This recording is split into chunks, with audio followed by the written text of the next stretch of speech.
Hello and hi geng, selamat malam. Okay geng, sekarang pukul 10.30. Okay, saya nak buat analisis goal. Okay, goal nak ke mana? Right, kalau tengok dari mata kasar saya ni, yang goal ni akan membuat penurunan lah. Tapi kalau tengok sekarang ni pun dia tengah jalan untuk buat penurunan lah. So kalau tengok Fibo dia nak ke mana? Okay, macam biasa, bila saya dah guna Fibo, saya akan tunggu goal masuk ke sini lah, masuk ke zone Fibo. Right, zone level 23, 38, 50 ataupun 61 lah. Tapi yang paling best adalah zone level Fibo 23 dan 38. Okay, dan lepas tu baru kita cari confirmation di time frame yang kecil lah.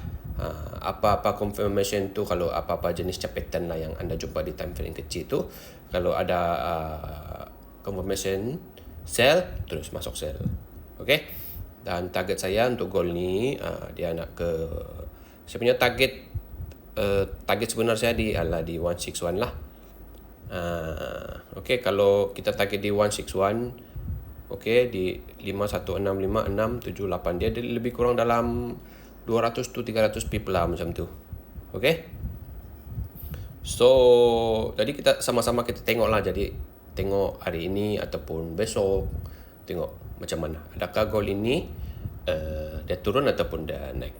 Okay, sebab jika dia turun ni kan, jika dia turun ni mean analisis saya ni berjaya lah. Okay geng, so apa-apa pun nanti sama-sama kita tengok. Okay, nanti saya akan update video. Okay, terima kasih kerana menonton. Kita jumpa lagi di next video. Okay, bye-bye.